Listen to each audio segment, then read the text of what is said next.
네, 제가 지난 3월 24일 날 전체 회의에서 심우정 검찰총장 딸특혜 채용 의혹에 대해서 질문 질의를 하고 오늘로 딱 한 달째네요. 저희가 지금까지 확인한 바로는 외교부는 채용 절차 공정화법 그리고 국민권익위에서 정한 채용 매뉴얼, 외교부 자체적으로 만들어 놓은 채용 매뉴얼 등 다수를 위반했음이 확인되었습니다. 조금 확인을 오늘은 좀 정리하는 단계를 저희가 갖고자 합니다. 크게 보면 자격 요건 미달과 관련한 부분인데요. 일단 국립외교원에 입사할 때 석사학위 소지자 채용인데 신민경은 석사학위 취득 예정자, 취득 예정 증명서를 냈고요. 외교부에 취업할 때는 실무 경력 2년 이상인데 실제로는 석사 연구생, 무급 인턴십 이런 것들을 포함해서 실무 경력 2년을 포함을 해서 낸 것이죠. 이것에 대해서 문제 제기를 했더니 처음에는 외교부가 뭐라 그랬냐면 석사학위 소지자가 아니라 석사학위 취득 예정자 이거 하는 것은 관례였다. 그래서 문제가 없다라고 했는데 그 관례였던 것이 주장이 탄핵되는 것은 왜냐하면 그것은 국민권익위의 채용 매뉴얼이 만들어진 2023년 3월 이후에는 그렇게 하면 채용 비위다, 채용 비리다라고 했기 때문에 그것은 그 관례를 주장하는 것은 타당하지 않다라고 얘기를 했습니다. 그리고 또 하나 답변을 했던 게 전화로 이렇게 오는 사람들 답변해줬다라고 하는데 이것에 대해서도 정확하게 답변을 하고 있지 못하다는 말씀을 드리고요. 최근에 있었던 4월 3일 본회의에서는 외교부 차관도 그랬고 외교부 장관도 답변을 했는데 공고문에 기재되어 있지 않다. 뭐라고 공고일 기준이라는 언급이 없기 때문에 석사학위 취득 예정자도 가능하다라고 주장을 했습니다. 자격요건 판단 기준일을 보면 자격요건 판단 기준일이 공고일 기준이 아닌 경우의 타부처 사례가 지금 화면에서 보는 바와 같습니다. 자격 기준, 판단 기준일이 공고 마감일이라든지 또는 원서 접수 마감일이라든지 최종 면접 시험 예정일이라든지 이렇게 응시 자격 요건에 정확하게 기입을 합니다. 자, 그럼 이건 타부처만 하고 외교부는 전혀 그렇게 하지 않느냐? 아닙니다. 자격 요건 판단 기준일이 공고일 기준이 아닌 경우 외교부도 명시적으로 저렇게 해왔습니다. 어떻게? 판단 기준일은 채용 공고 마감일이다. 또는 올해 같은 경우에는 응시 자격 및 우대 조건을 아예 분리해가지고 요건을 정한 경우도 있었습니다. 최종 시험, 즉 면접 시험 예정일을 기준으로 해서 응시 자격 요건은 판단하고 우대 요건은 그게 아니라 응시 접수 마감일인 2025년 3월 17일을 기준으로 판단한다. 라고 하는 방식으로 운영해 왔습니다. 그러면 이건 무슨 말이냐? 한번 볼까요? 국립외교원 채용 공고 볼까요? 판단 기준일을 채용 공고상에 정확하게 적어 놓지 않는 것은 채용 공고일을 기준으로 하는 겁니다.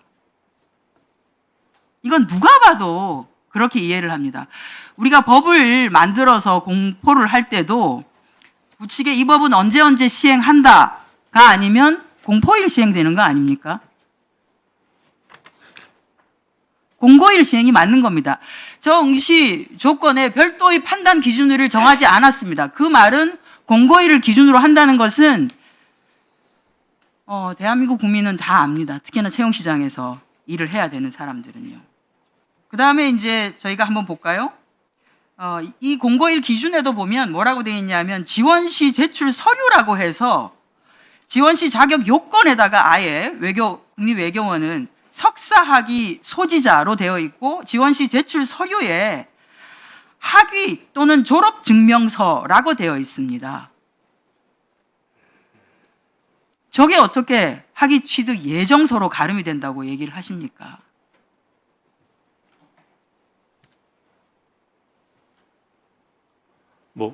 여러 번 답변을 드렸고. 아니, 그 답변이 네. 대한민국에서 채용을 준비하고 있는, 취직을 준비하고 있는 청년들에게 저 자격 요건 판단 기준일과 관련해서 납득할 수 있는 답변을 해주시는 게 맞지 않겠습니까? 그러면 예를 들어서 저는 내년에 졸업해요. 내년 졸업 예정이라고 해서 예정 증명서를 떼서 내면 그건 되는 겁니까? 아니, 말이 안 되지 않습니까?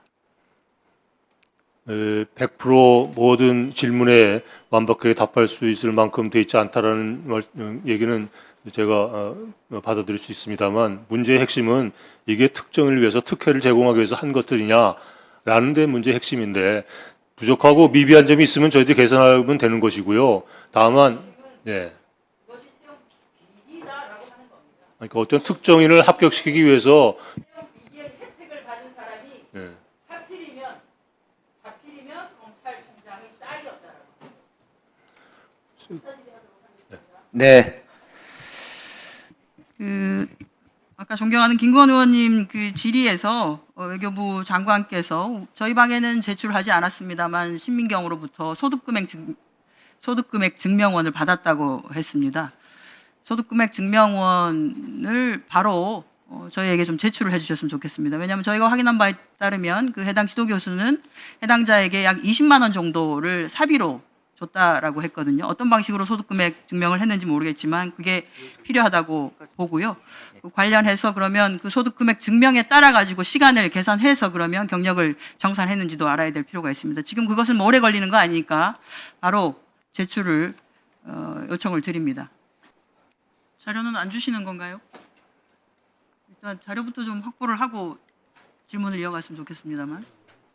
예, 자료 지금 아까 네. 어떻게 됐어요? 법적인 검토에 시간이 걸리지만 말씀드린 대로 가능한 부분을 제출 또는 열람할 수 있도록 해보겠다는 게 실무진의 보고 사항입니다. 언제 이건 이게 아까 말씀드린 개인정보보호법 때문인 것 같은데요. 어떤 식으로 보고드릴 수 있을까요? 그러면은 이제 예, 제출할지 아니면은 아니, 위원장님 제가 예, 잠깐만요. 제출할지 아니면은 열람을 할지 네. 를 이제 결정을 네. 해서 보고를 하겠다 이렇게 말씀을 그렇게 하셨잖아요. 하겠습니다. 그러니까 한정혜 의원님께 그런 별도로 네. 예, 보고를 해주시는 걸로 하고 예, 발언하시죠. 그렇게 하겠습니다. 네, 외교부 응시원서 작성 요령부터 보겠습니다.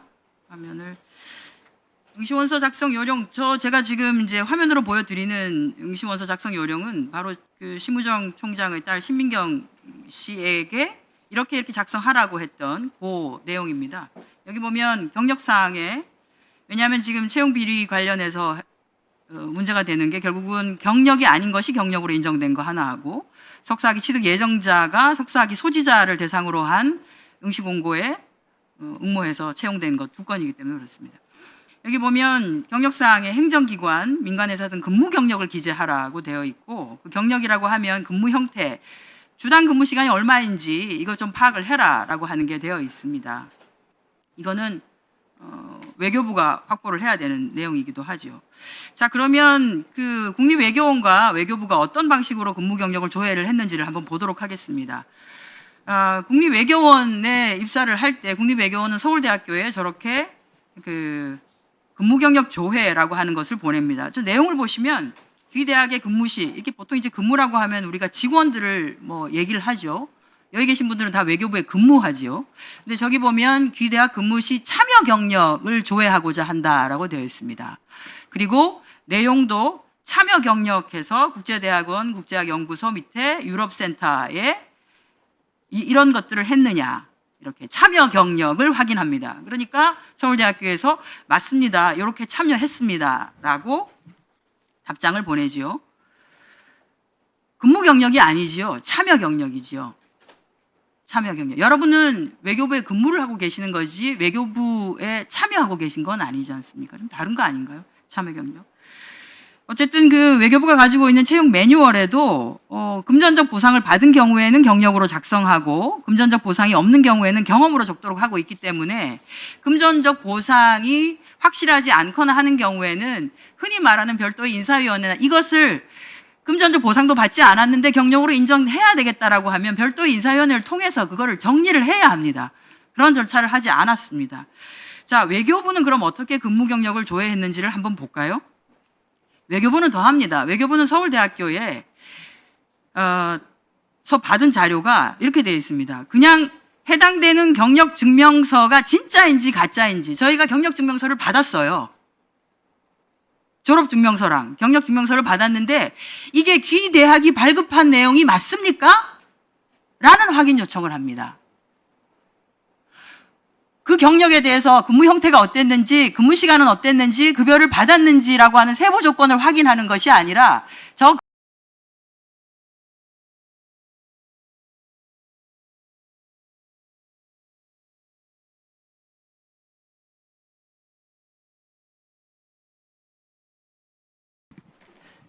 네, 질의 이어서 하도록 하겠습니다. 아까 보셨던 경력 증명 조회라고 하는 것은 근무 형태나 근무 시간, 급여 등 세부 조건을 확인하라고 했는데 그것을 하지 않고 경력 조회를 마무리를 했습니다.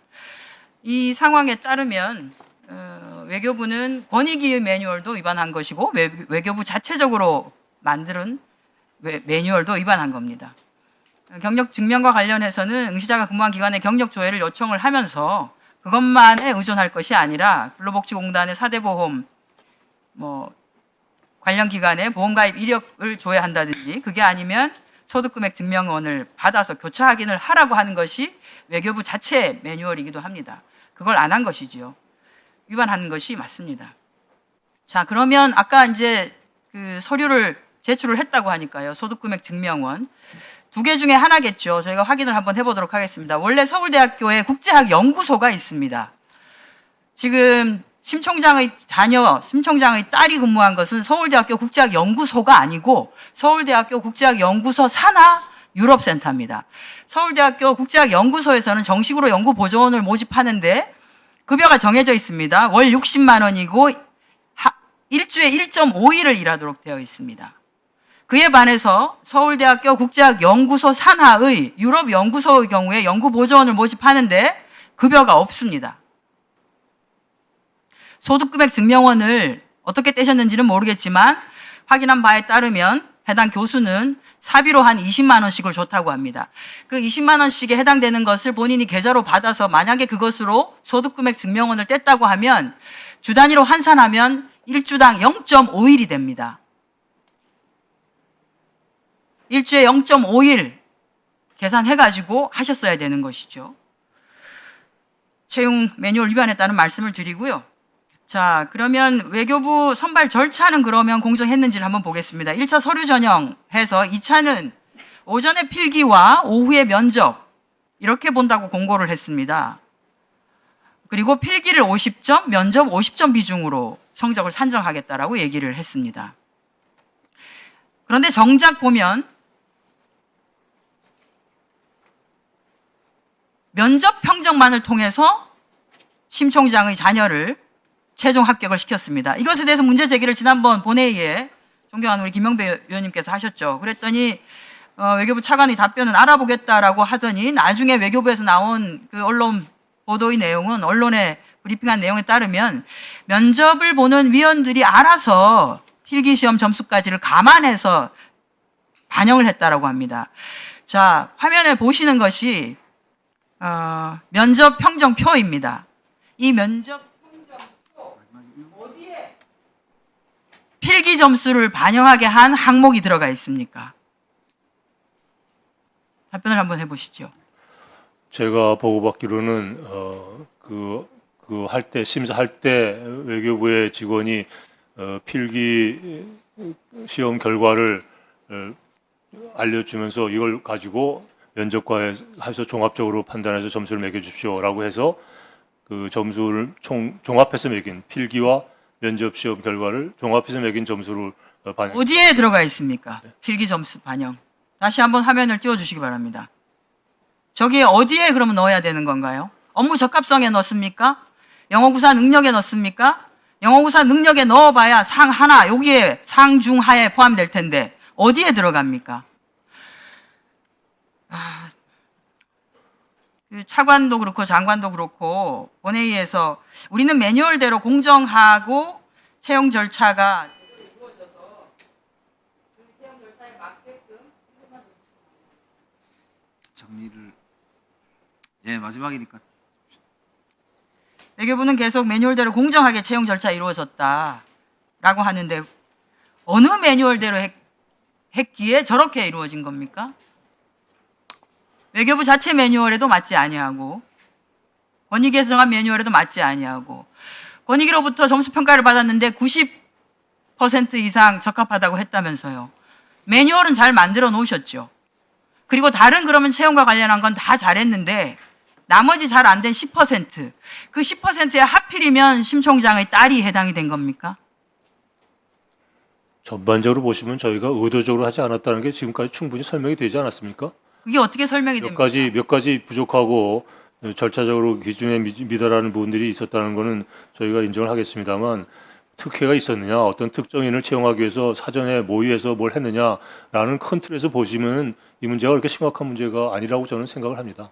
그렇게 크게 좀 채용 매뉴얼 스스로가 만든 채용 매뉴얼을 위반하면서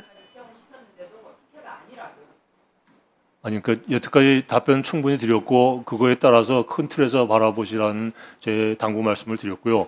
그게 부족하다면 제3자 객관적인 수사와 감사 결과가 나오리라고 저는 생각하니까 그 결과를 기다려 주십시오. 지금까지 외교부가 현안질이나 상임이나 본회의 때 있었던 그러니까 대정부 질의에서 답변을 했었던 것 자체가 네. 스스로가 했던 답변들이 계속 흔히 말해서 지금 탄핵되고 있지 않습니까? 모든 질문들이 잘못된 하는 것이 아니 그거를 그럼 인정을 하셨어야죠. 아니 의도가 잘못됐다고 얘기를 하시니까 저희는 계속 부인을 한 거죠. 절차에 하자가 있었는 건 모르겠습니다만 이러한 모든 잘못된들이 잘못된 의도를 가지고 나쁜 의도를 가지고 했다라고 하시니까 답변하지 않았습니다. 매뉴얼대로 공정하게 했다라고 답변을 했습니다. 저게 매뉴얼대로 지금까지 우리가 쭉 봤던 게 매뉴얼대로 공정하게 한 게. 자, 이제 정리해 주십시오. 그러니까 몇 가지 미비한 점이 있다는 것은 제가 인정하겠습니다. 따라서 어떤 분은 탈락했고요. 어떤 사람은 채용이 되었습니다. 그것도 2번씩이나. 그 부분은 살펴보겠습니다. 그 부분은 특혜가 없었다는 것을 자신 있게 말씀드릴 수 있습니다. 예, 수고하셨습니다.